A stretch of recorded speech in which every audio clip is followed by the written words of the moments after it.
What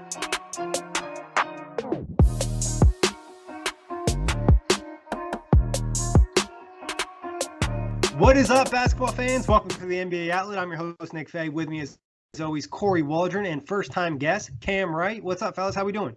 Doing pretty good. Yeah, I'm excited to be on here.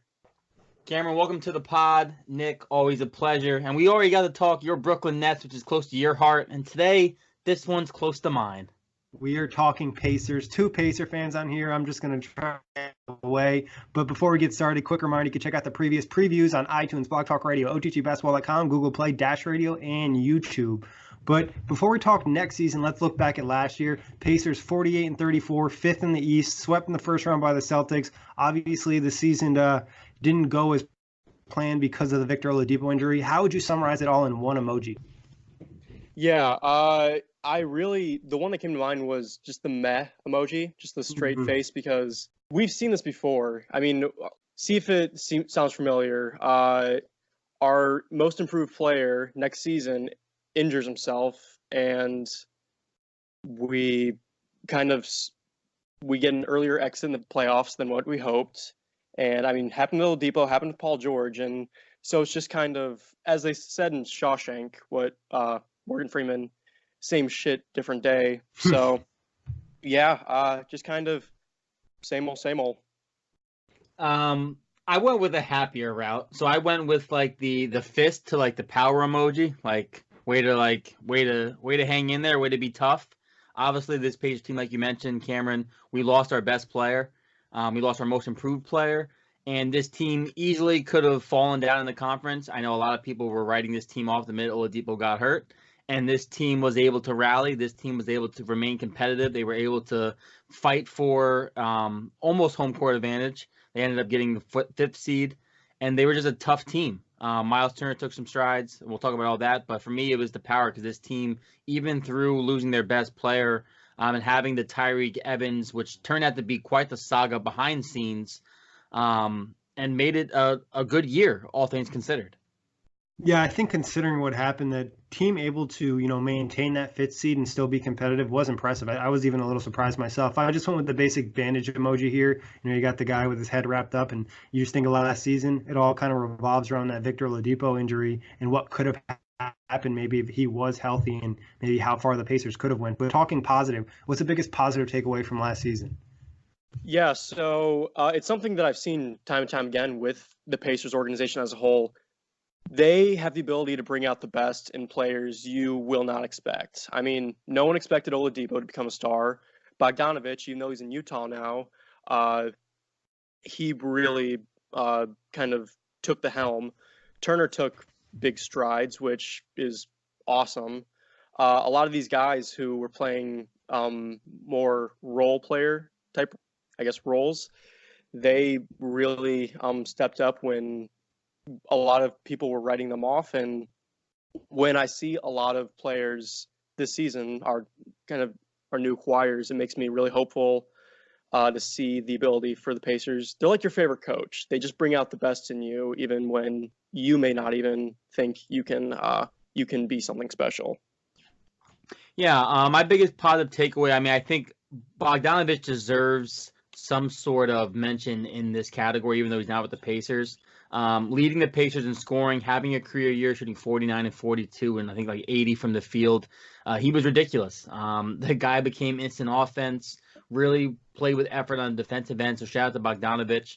But I think the biggest positive takeaway is that your young guys, your young big is in Domantas Sabonis and Miles Turner. Both of them took strides. Sabonis becoming, at least last year, a sixth man of the year candidate with his ability to rebound and score off the bench, especially in the pick and roll. And then, as you mentioned, Cameron, Miles Turner had 199 blocks last year, 2.7 per game, led the league in total blocks. Obviously, didn't win Defensive Player of the Year, didn't make any all-defensive teams, even though I think he should have made it over Joel Embiid. Seeing Turner and Sabonis take those strides when you didn't have your best player, and knowing both those guys are still so young, that's the best positive takeaway. Yeah, you guys nailed it. I went specifically with Miles Turner, the jump he made defensively, like you mentioned, Kory, becoming a Defensive Player of the Year candidate. Not only were the blocks impressive, but his perimeter defense and his ability to defend the pick and roll, which is so crucial in the NBA today. But on the negative side, what would be the biggest negative takeaway? Yeah. So looking back at the individual game stats, Miles Turner, he has made great strides. He's a just defensive juggernaut. He needs to be more consistent as a scorer. He wasn't very consistent. He would have nights where he'd score 26 and then 23 the next night, and then the next game he'd have 5 or 6 points. And I know the Pacers, they don't see him as, he's not their number one scoring option. He probably won't be as we stand now, but he needs to be more consistent that we can bank on. Okay, he's going to score probably this amount, somewhere in that ballpark for the night. And, if he really wants to be, and a lot of people, me included, think he really will take the big step this year, possibly even becoming an all-star. But if he wants to do that, he has to show that night in and night out, he can be as productive as we know he can be. My biggest negative takeaway is the one and only Tyreke Evans.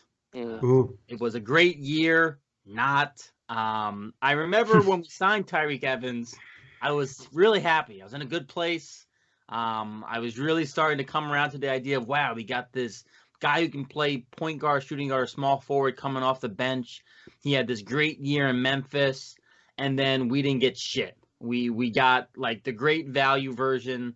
And obviously since then, Tyreke Evans has been suspended from the NBA for 2 years. Had a lot of off-the-court issues, was actually somewhat of a cancer to the locker room last year for the Pacers. And it's funny because you wouldn't expect the Pacers, with how they rallied after the Oladipo injury, to have had some internal turmoil from a player going on behind the scenes, but they did. Evans just wasn't there. He just made things difficult by being so distant at times and having his own issues. Of course, I do wish him well. I do hope that he gets his life back on track, and that it isn't, the drug issue is an isolated incident. This isn't a recurring thing for him. But Tyreke Evans, with the expectations he had coming into the year on that 1 year, like $10 or $12 million deal, and him just not really being a factor, shooting 38% from the field, 35 from three, could only really play for like 20 minutes, couldn't finish around the rim. I know for like a long long part of the season, he was shooting like 43% around the rim. Like, he was just terrible at making layups. So for me, the biggest negative was just not the blunder, but the failed signing of Tyreke Evans.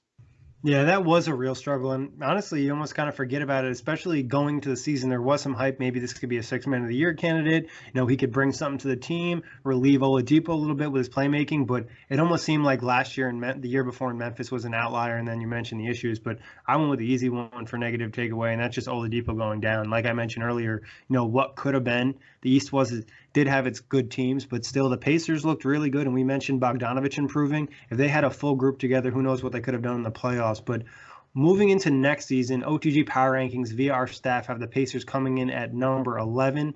Thoughts on this? Too high, too low, or fair? I think that's pretty fair. Because Pacers they're just hard to scale. Because I personally, I go back and forth. I'm like, they could be a powerhouse, but then you remember that they still don't have Oladipo until somewhere around December, January is what the timetable looks like. So I think that's fair for now. I wouldn't bank too heavily on it, because they could, I think, pretty easily slip to 15th or 16th as easily as they could slip to like 6th or 7th.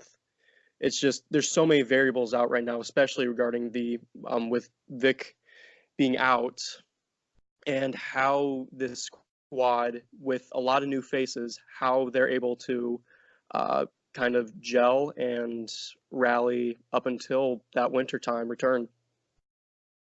I think this is fair. I can see them being 1 or 2 spots higher or 1 or 2 spots lower. I don't think they're like 18th, which I think is what ESPN had them at. That is ridiculous, having them 18th.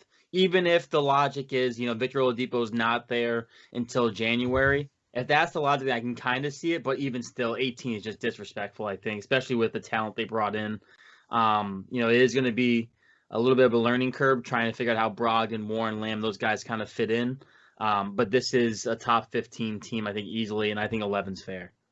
Yeah, I think 11's fair. It's more so where they'll probably be at the end of the season. Going in, like that first half stretch, like you mentioned, without Oladipo, they probably could be a couple spots lower. But by the time he hopefully gets healthy and they get all these new pieces to kind of gel together, they should be 11 and maybe a spot or two higher. But moving into the offseason, which, you mentioned, Kory, was very big, they drafted Goga. Yeah.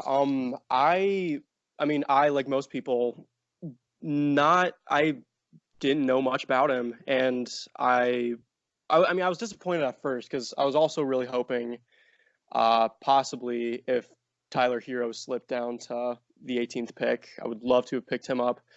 But then looking at it, we do need a big who can back up Sabonis and Turner because we don't want them stretched very thin. And looking at his skill set, he's got a really high IQ. And he's got a really strong defensive understanding, and I think that's going to be really helpful, especially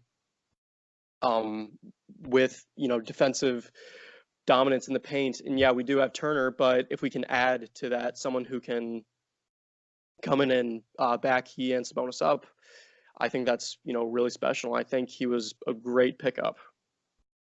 Yeah, Goga, for those who are trying to pinpoint who Goga is, when Zion Williamson had his before the draft press conference or whatever media day, Goga was the guy right alongside Zion who had 0 reporters asking him questions when Zion had about 50.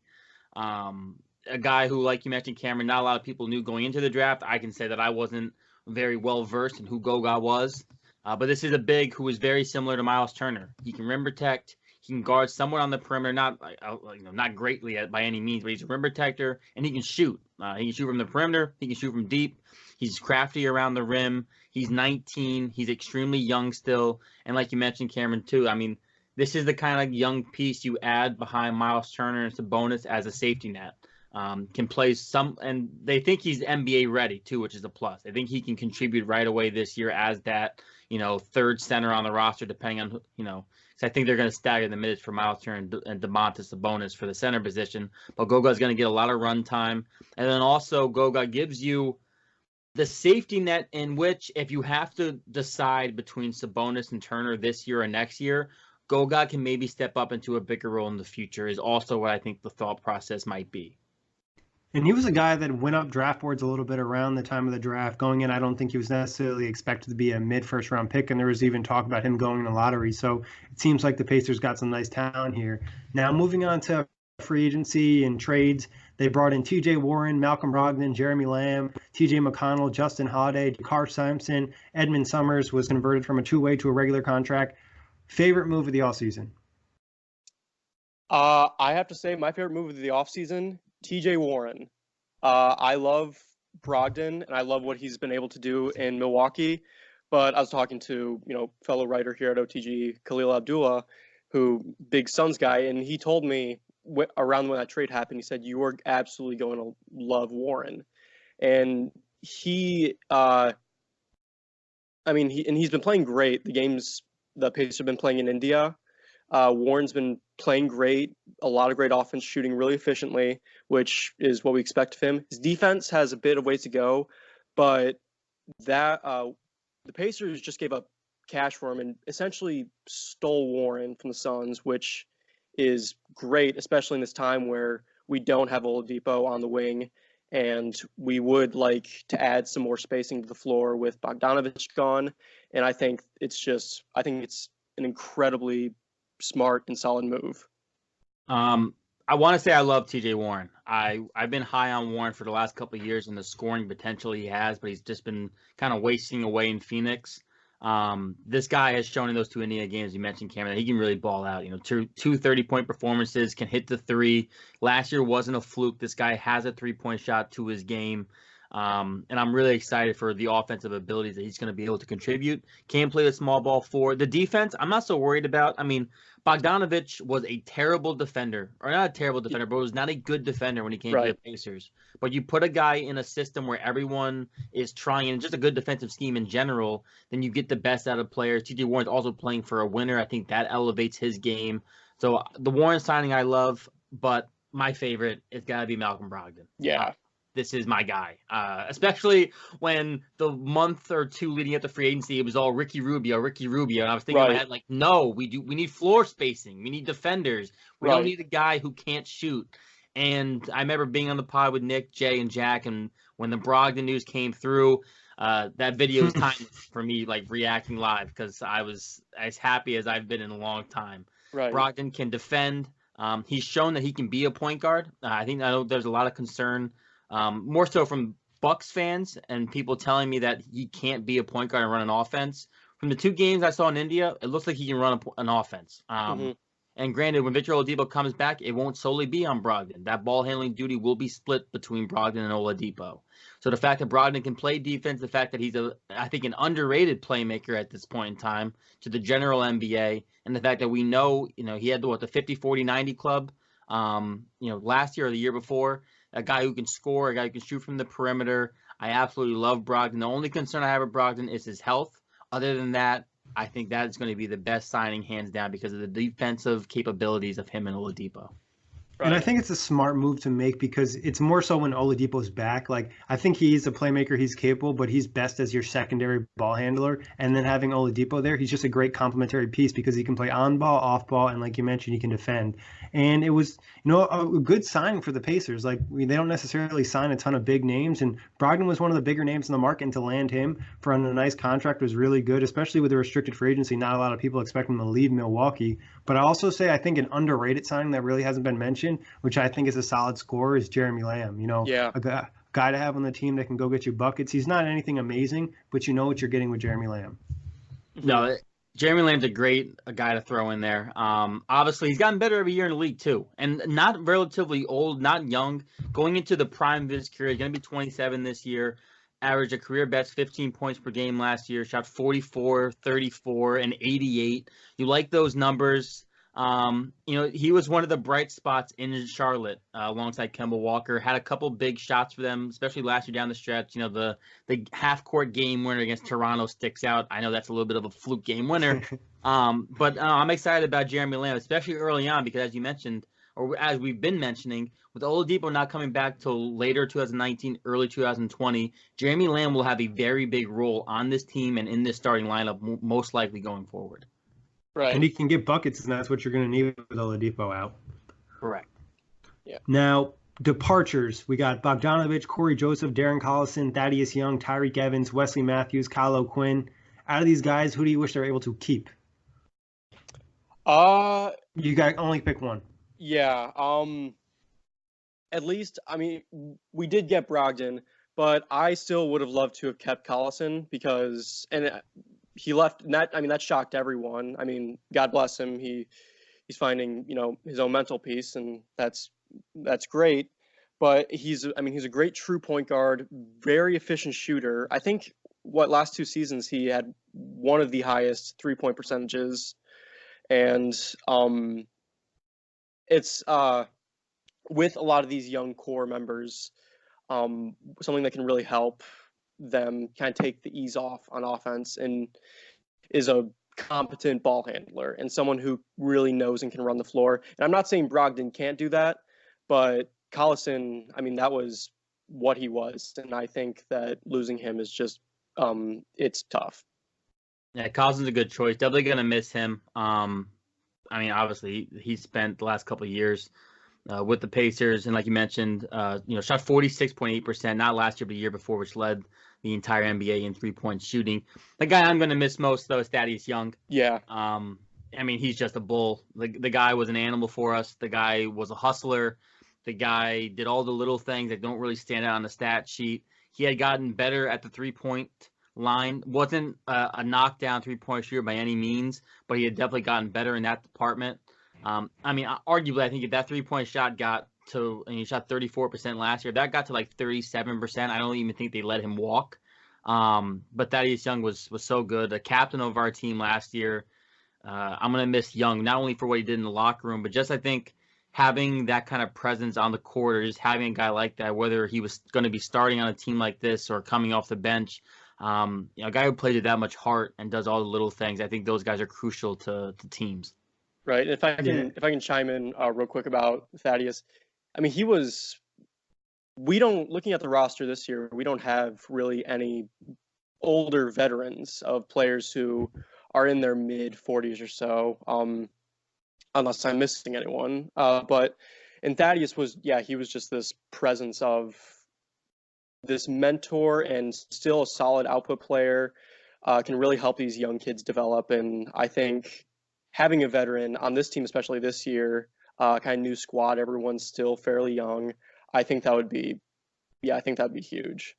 Definitely. I think you look at Collison, you mentioned being so efficient and consistent for the Pacers the last 2 seasons. Then Thad Young, obviously being a Nets fan, I think everybody or every team that has played for, the fans just love him because of the heart and the energy he brings in the court. And he's just a professional, and that's what you want on your team. I'm going to go with Bogdanovic here, though. I think his fit in the current NBA, that forward position, somebody can shoot, get you offense. If they had him with this team, they'd probably be another level offensively. But moving forward to next season with the entire team, what would be the biggest X factor not being health and not being a specific player? Yeah, I think the biggest X factor is just this new group being able to gel. Because, I mean, we lost a lot of players and we added back a lot of players, and it's a very different team.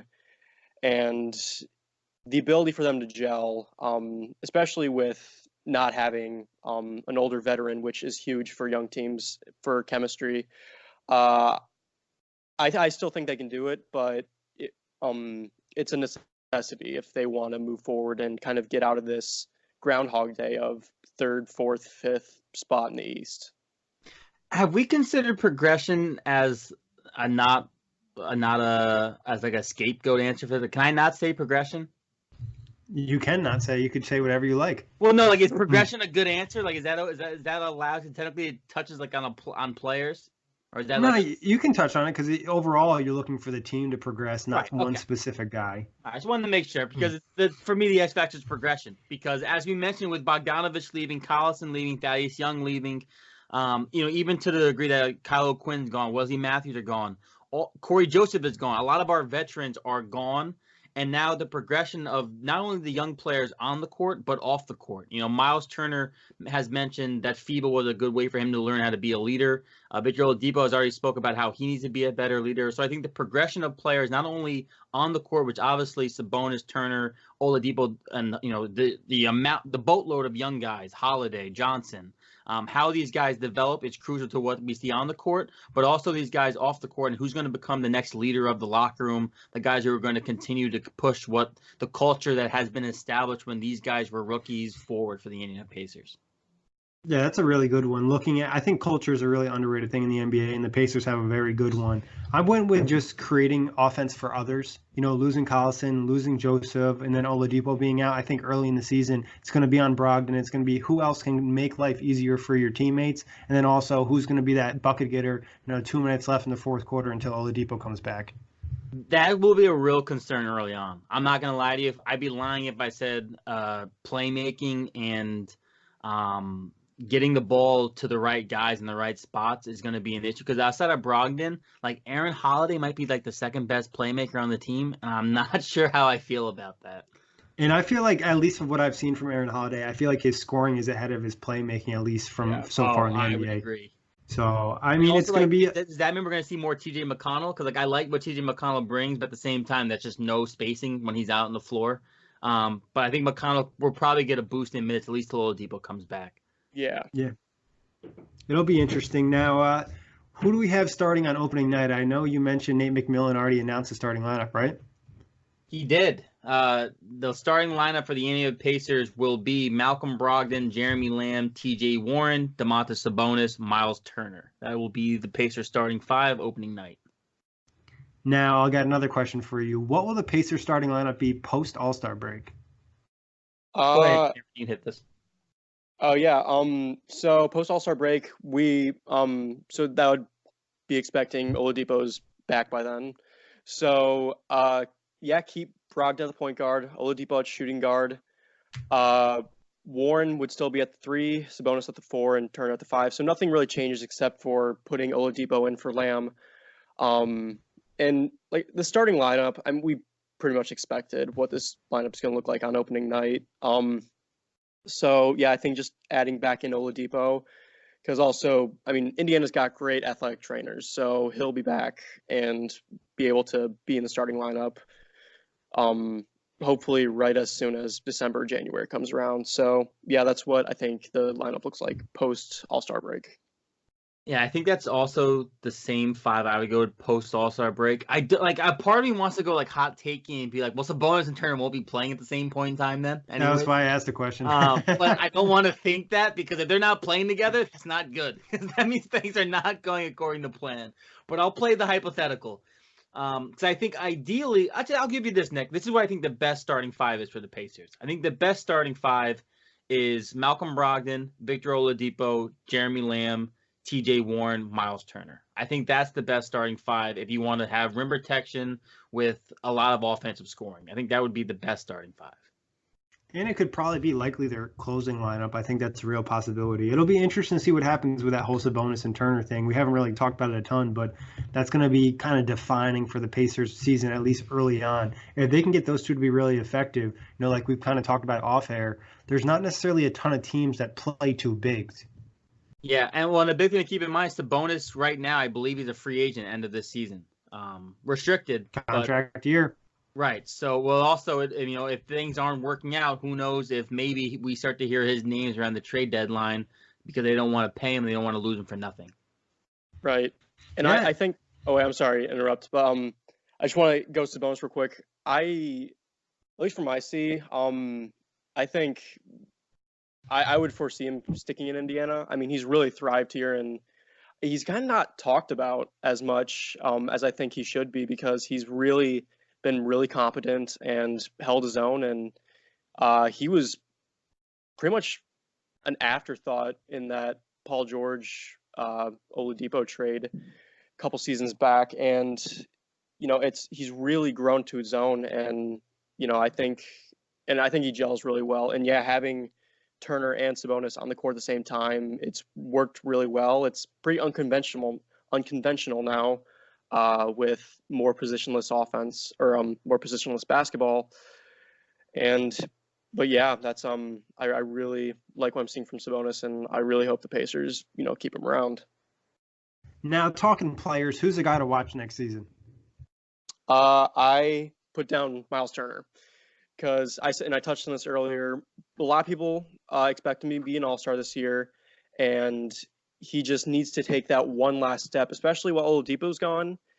This team, if he makes that step, this team is his team until Oladipo comes back, and he needs to understand that he has the ability to score. He needs to be more consistent with that. He is a defensive juggernaut, and he needs to know that a lot of this now rests on my shoulders, and he kind of needs to take the reins as of now. And I think that could really make or break the Pacers being this kind of lukewarm 3rd, 4th, 5th seed team into being maybe not a title contender, but maybe throw their hat in the ring. Yeah, for me, the same guy to watch is Miles Turner. This is I put a lot of eggs in this basket so far going into this season. I think Miles Turner will win Defensive Player of the Year. I think there's a chance he even wins Most Improved Player of the Year. I think this is the year we finally see the offense to come along. We've seen flashes of it in workout videos, in open gym runs, and even a little bit in FIBA. Obviously, it wasn't great, and when he got matched up with Rudy Gobert, I'm not going to go into detail on that. We all know what happened. Someone got stunned, and he's on the Pacers. But I think it's Miles Turner. I think this is the guy you want to watch because you see the defensive skill he has, as Nick mentioned, an underrated perimeter defender for a center, a guy who can defend the rim like the best of them. It's just the offense. And rebounding to a degree too, only averaged 7 per game last year. When he matches up with guys who are a little bit more physical down low, Turner tends to struggle. But that's the hope that if you start Turner and Sabonis side by side, Sabonis is going to be the guy doing all the glass rebounding. That's going to be Sabonis. Turner's going to be more of a free floater on offense and a rim protector on defense. Not sure how that looks to a large degree yet. We don't have a giant sample size. But I think Turner offensively is what you're looking for. A guy who shot 48 and 38 and 73 last year from the field. The numbers are good. If he's going to shoot 48% from the field and 38% from three, I'm okay with that.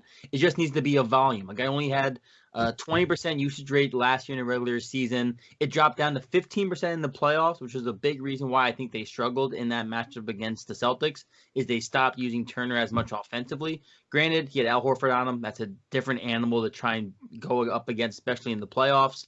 But for me, it's Turner. If he's going to have the shots available for him early on in the season, there's going to be every opportunity for him to show that he could be the number 2 option or number 3 option for this team going forward. And I just want to see Miles Turner get the green light to shoot threes, the green light to do pick and pops. Because early on in his career, the pump fakes out of wide open mid-range shots were annoying to say the least. So seeing him just become more confident in his jump shot and getting more aggressive, but also having the backing from Nate McMillan to take those kind of shots would be my hope. And I think Turner's the guy you want to watch. Yeah, both, great pick, obviously, with Turner, because that's a guy that needs to take that jump if the Pacers ever want to be contenders. They need him to be that second or third option on a championship-level team. I think you go with him. We kind of mentioned Sabonis being a contract year, and you could honestly go with any of the new additions and how they're going to fit, even like a Malcolm Brogdon. How's he going to do in a bigger role? Obviously, he's not playing with Giannis. He's going to have more responsibility to score and make his teammates better. But talking as a team as a whole. I just want to say one more. I just want to say one more sleeper for a guy to watch. I mean, Victor Oladipo. Yeah. I mean, we do not know what Victor Oladipo is going to be when he gets back. I mean, I know that we're all just, he's going to be back, and we're all assuming he's going to be fine. He's going to be Victor Oladipo. There is going to be a transitional period from him getting into game shape. I know that he's in shape. I know he's training, but there is still something different by rehabbing and then getting on the court in an NBA game. We've seen it with we've seen it with Paul George, Gordon Hayward. It just takes a little bit. And also the injury that Victor Oladipo suffered being a quad tear, we've only seen like 1 or 2 cases in the NBA where a player has suffered this injury. It's not a very common injury. Tony Parker was the biggest name to have suffered this injury, and his career was already near the back stage, so who knows how much it took off of his game. But it's definitely something to be mindful of while Victor Oladipo rehabs and then finally gets back on the court. No, that's a great point, because I think it's just really tough to gauge, because not only is it the actual physical injury, it's also the mental hurdle of kind of feeling confident on that leg and then going up against NBA competition. Practice is practice until you're going on the real thing. It's going to make a difference. But what's worst case scenario for this Pacers team next year? Yeah, so worst case scenario, so like we talked about, if Turner doesn't develop, if he doesn't take that next step into becoming an all-star or becoming the number 2 option, and maybe he doesn't even have to regress for this to be, if he kind of stalemates, I think that's kind of yellow flag. Oladipo, like, we don't know much about this quad tear, but worst case scenario, if it takes him some time to kind of get back in the swing of things, maybe the timetable, maybe instead of returning in December, January, it's more like February or March.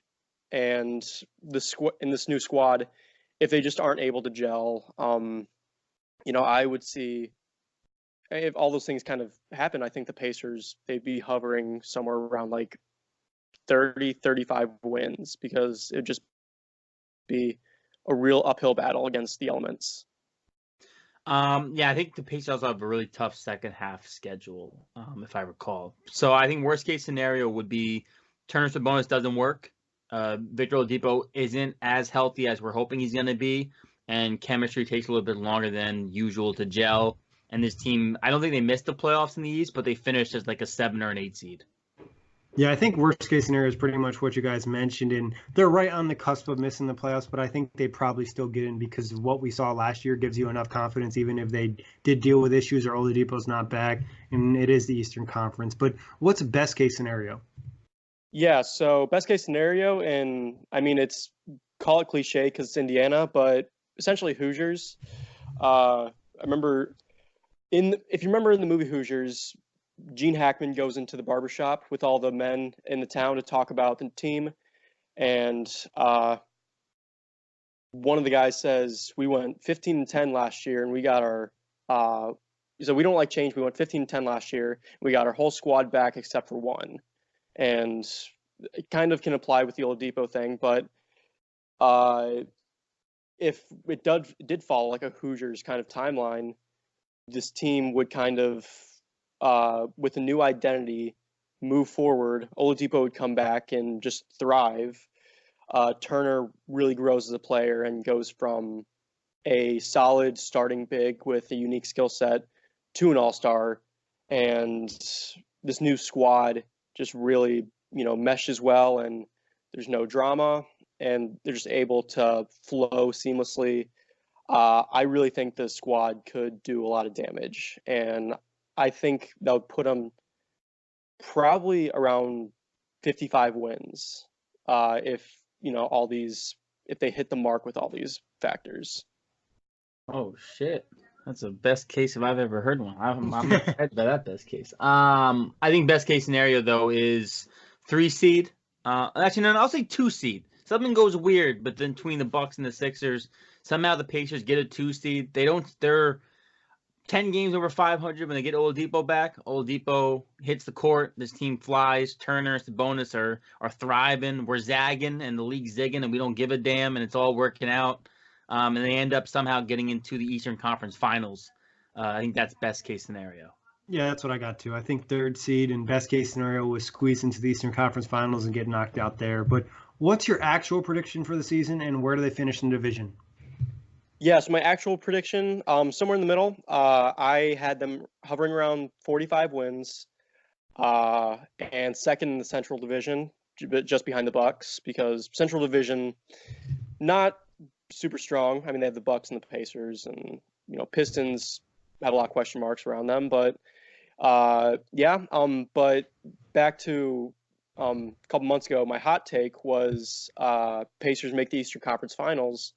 And I think I still stand on that. And that is some best case scenario, has to happen. But I do think it's very feasible. So my actual prediction, the Indiana Pacers finish 2nd in the Central Division behind the Bucks. The Pacers also finish with a whopping, well, I shouldn't say whopping, but they finish with 48 wins. And it's just a good year. The Pacers withstand the test of time without Victor Oladipo. The guys take strides. Victor Oladipo comes back. They make the playoffs. They get through the first round, which has been our biggest issue the last couple of years. And then we match up with one of those 2 juggernauts in the second round, and that's the end of the season. I'm pretty similar to you. I have 47 wins. I think the first round matchup will probably just depend on who they're matching up with and more so about how good that other team is playing. But there's a good chance they can get in the second round, but I also could see them get knocked out in the first round. But guys, I did have one more question for you before we get to League Pass. How would you rank the top 5 players in the Pacers, not including Oladipo? Top 5 players. Without Oladipo, I would put. It's tough right now, but where it stands, I think I'm going to put Brogdon over Turner because he's just shown to be more consistent, and I can count him more. Turner could absolutely blow me away, so I think I'll have it go Brogdon, Turner, probably right now for me, I think Warren, Sabonis, and Lamb. So my 5 would be Brogdon, Turner, Sabonis, Warren, Lamb would be my 5. I'll give Sabonis and Turner the edge, but I could easily see Lamb being like the second best guy on this team. Interesting. Obviously, we'll see what happens during the season. But getting onto League Pass, how would you rate the Pacers 1 through 10? Obviously, you guys are big fans, so you're going to give them a 10. But for the public, how would you rate them? Yeah, I'd probably give it. I mean, they're probably like a 6.5 or 7 because they're the epitome of Indiana basketball, which Kory and I love, but to the masses, it's a very fundamentally sound game that's not super flashy. And I don't know, especially with Oladipo gone for the first portion of the year, man, a lot of these very solid players, but not people who are popping up in every basketball discussion. I just don't see them being as, I don't see them being not exciting, but they're obviously not as exciting as a team like the Bucks or like the Celtics. I mean, obviously for me, it definitely would be a 10, and it is a 10. If you're an outsider looking at the Pacers, it's probably somewhere, it's probably like a 6, 6.5. I do think that when Oladipo comes back, and if this team hits the identity they want to hit, which is a lot of pushing the tempo, getting up and down the floor, shooting more threes, scoring a lot, while still retaining a good defensive-minded scheme, I think this Pacers team can be funner to watch in years past. But I'm realistic. I think it's probably around a 6. But give the Pacers a chance. They could be fun. Yeah, I went with a 7 here. Like you guys said, it's more so when Oladipo comes back where things will really start to pick up. But there's some pieces that'll get you some interest, and the Pacers are a competitive team, so it's not like you're going to necessarily see them blown out. And they're not super talented where they're going to blow out a ton of teams. So it seems like there'll be a lot of close games for Indiana. What TV show would you compare to the Pacers? Now this can be based off of watchability or plot. Yeah, so one came to mind was Peaky Blinders. A show I absolutely love. It's about a 1920s British street gang, and it really resonated, the plot, because it's this gang that has all these larger gangs around them in 1920s England, and they have to make the right moves and the right heists, and they have certain people within their hierarchy that they want to develop. And they know that if they hit the mark on each one of these things, they can be a force to be reckoned with. And I think that's exactly kind of the situation the Pacers are in right now, because if you look out, they've got the Bucks in their division. They have the Sixers. The Celtics have, still got a competitive roster. And, a lot of people are counting out the Pacers, partially on behalf of, they don't have Oladipo for the first portion of the season, but they just don't have a ton of stars. But I think, if they can hit the mark on all these little factors of, can they gel? Can Turner be more consistent with his jump shot? Can TJ Warren become a more solid defender? Can Brogdon be a more competent ball handler? Then they could be maybe not the team to beat, but a very intimidating opponent. So for me, I have my favorite show of all time, The Sopranos. Ooh. Another mobster. I respect your taste in Peaky Blinders because I like mobster genre movies, TV shows. But Sopranos is hands down my favorite TV show of all time. I think I've watched it 5 times through, maybe even more. And this team, it's going to be really fun, and it's my favorite thing to do aside from watch The Sopranos. So I went with Daredevil here, and I went with the last season of Daredevil where he's like missing for a portion of the season where people don't know that he's alive, and then he's slowly coming back, and then by the end he's back to normal and kicking ass. That's going to be Oladipo this year for the Pacers, hopefully. So there's my connection. And watchability, it's pretty similar too. But anything else you guys want to touch on before we get out of here? No, I just I want to give some mention to Nate McMillan. He did some good work back in Seattle back about 10, 15 years ago. Kept him around 500 with a not great roster, but I was really happy with last year when Oladipo went down and everyone was just kind of looking around what we should do. He just kind of coolly and calmly collected himself and said, here's what we need to do. Don't panic. If everyone can just push a little harder, we're not out of this. And I'm extremely happy. For majority of the season, he was my coach of the year. But Nick Nurse he did great work with the Raptors, and that's something you can't shy away from. But I'm so happy McMillan is, taking the helm. And I think he's a great problem solver. He's great at kind of conquering these challenges of when people are like, what should we do? And, it's great to have him at the helm. Yeah, I'll touch on I just want to touch Nate McMillan too. We probably should have gave him a little bit more run time because what he did with the Pacers last year was a good feat. And I think the fact of the matter is, even though there are a lot of Pacers Twitter that conflict on how they feel about McMillan, because McMillan does run a sort of out-of-date offensive style, and obviously him pushing forward with the two big men lineup and zagging has some people concerned, but defensively, it's a very smart defensive-minded head coach.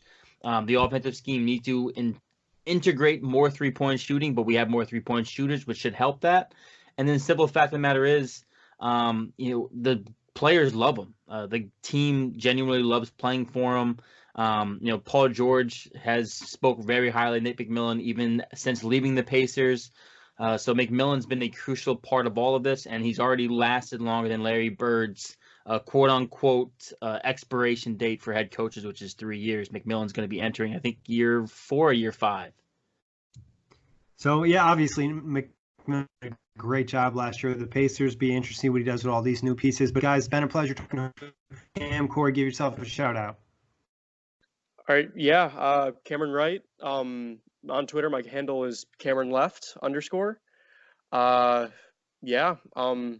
I cover Southwest Division with Off the Glass, and be sure to keep a lookout.